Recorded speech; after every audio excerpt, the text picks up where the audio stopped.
변호인이 이제 최종 의견을 진술합니다. 뭐 피고인은 뭐 어쩌고 뭐 노무를 모시고 있고 막 이런 것도 합니다.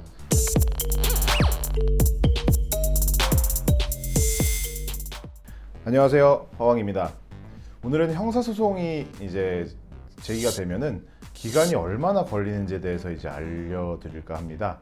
형사소송이라는 거는 그 수사라는 것과 공판이라는 걸로 나눠집니다. 일단 수사가 시작되려면은 뭔가를 발견해야겠죠. 사람을 발견하거나 물건을 발견하면 됩니다. 먼저 가장 우리가 흔히 이제 생각하는 건 이제 물건의 발견인데요. 바로 증거를 발견하는 겁니다. 여기는 이제 사인이 분명하지 않은 시체도 포함됩니다. 사람이 아니에요. 이제 시체는요. 변사체라고 하죠.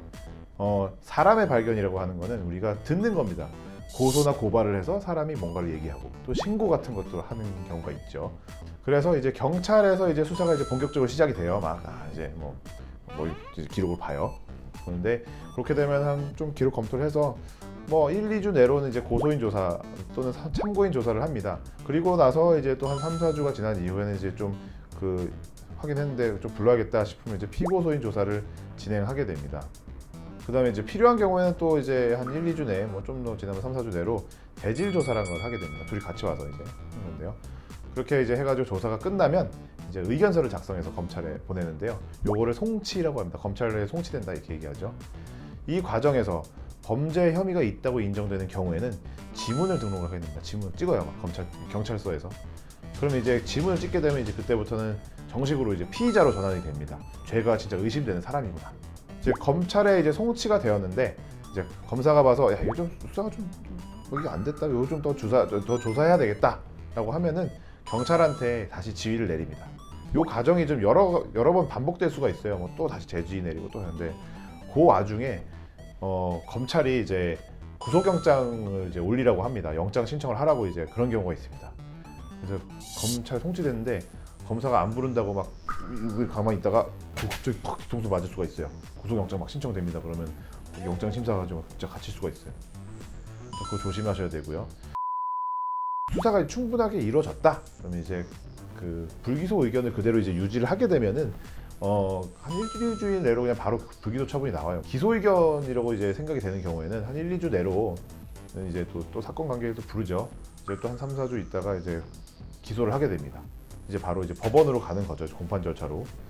여기까지 오는데 빠르게 불기소되는 거라면 한 3개월 정도 걸린다고 보시면 되고, 기소가 되는 경우라면 그 기소가 될 때까지 한 6개월, 뭐 7개월, 8개월 이렇게 걸린 경우 상당히 많습니다. 원칙적으로 경찰은 검사 수사지휘 받은 다음 2개월 내에 검찰에 송치를 해야 되고, 검사는 고소고발 수리 이후에 3개월 내로 기소를 하기는 하는데 조사할 것이 요새는 너무나 많다 보니까 사건이 너무 복잡해요. 막 컴퓨터 이런 것도 발달하다 보니까 6개월 넘게 걸리는 건 뭐 흔합니다. 그거는. 아무튼 그 정도 된다고 보시면 됩니다. 이게 제가 말하는 게 막 진리가 아니고요. 어느 정도 절차가 이렇게 진행되는구나 하면서 감을 잡는다고 일단 생각을 하셔야 됩니다. 형사소송이라는 게 민사소송처럼 이렇게 막 간단 명료한 게 아니라서 다 사람이 하는 거기 때문에 굉장히 좀 들쭉날쭉하기도 합니다. 그게. 자, 아무튼 수사가 끝났고 이제 법원에 왔어요. 기소가 돼가지고 법원에 왔어. 내 피고인이야 이제부터는. 이제 일단 기소된 날로부터 뭐 3, 4주? 늦으면 3, 4주 정도 내로 사건 기록 접수가 이제 되고, 그 다음에 공판기일 통지서가 이제 갑니다. 첫 공판기일에 나가면은 변호인이랑 같이 나갈 수 있죠. 혼자 나가도 되고요. 인정신문을 먼저 합니다. 이름, 주민등록번호, 등록기준지, 본적이죠. 그리고 현재 주소 이거 물어보고 이제 대답을 합니다. 이제 그 다음에 이제 검사가 공소사실 요지를 진술합니다. 얘는 뭐 이래를 저래서 요런 죄를 저질렀습니다 라고 합니다. 그리고 나서 이제 재판장이 피고인 또는 변호인에게 공소사실 인정하냐 이렇게 물어봅니다. 공소사실 인정하십니까? 물어봐요. 그러면 여기서 네, 인정합니다 해버리면 이제 자백이 돼버려요. 근데 이제 부인을 했어요. 저는 이런 죄를 저지른 적이 없습니다 라고 하면은 그때부터 이제 재판 이제 가는 겁니다. 가는데 그때 이제 빡세게 증거조사 절차를 거칩니다. 검사가 제출한 증거 목록을 보고 증거마다 동의할지 말지 이야기를 합니다. 동의를 못하는 증거들은 사람이 말한 거 적은 그 서류 이런 것들은 피의자 신문조서, 진술조서 이런 것들은 그 말한 사람들을 증인으로 다 신청합니다. 다 물어봐요 그대로. 법원에서 이제 증거로 현출돼야 되니까 이렇게 진술을 하고 나서 이제 그러면 다음 기일에는 증인 신문하고 뭐 다른 증거 제출하는 것과는 좀 기다리는 방식으로 하겠습니다 해가지고 다음 공판 기일로 넘어가고요. 자, 이제 다음 공판 기일에는 이제 그 전에 했던 그 증인 신문을 이제 하게 되죠. 증인 신문 사항은 반드시 먼저 준비를 해야 됩니다. 그때는 검찰이 먼저 신문을 하거든요. 그 검찰의 신문 사항은 먼저 보여주지 않아요. 그래서 준비를 할 때는 검찰이 뭘 질문할지 가정한 상태에서 미리 질문 사항을 준비를 해야 됩니다. 변호인 있으면 변호인과 함께 준비를 해야 됩니다. 자, 이제 증인이 나왔어요. 증인이 나왔으면 증인은 출석하고 검찰이 주신문을 하고요. 그 다음에 변호인을 반대신문, 그리고 나서 또 검찰 주신문, 재주신문, 재반대신문 이렇게 가죠. 중간중간에 이제 재판장 같은 경우는 그냥 막 끼어들어서 물어보기도 하고요.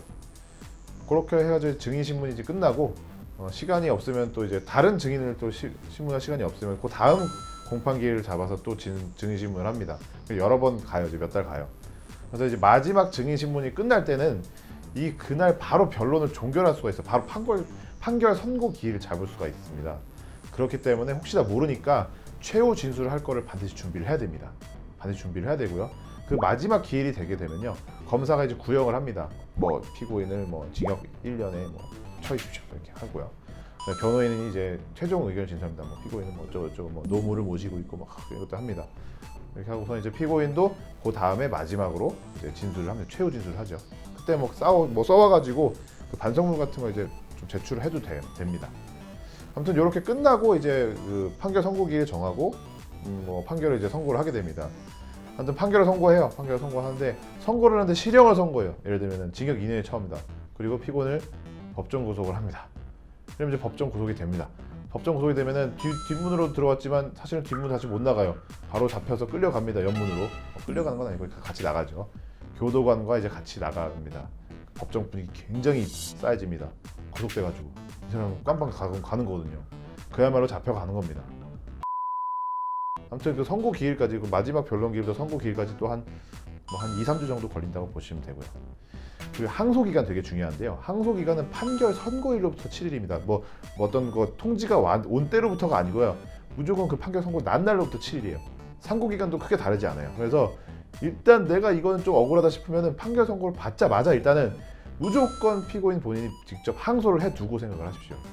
무조건 항소를 해두고 나중에 치러야 상관없어요. 비용도 안 들어요.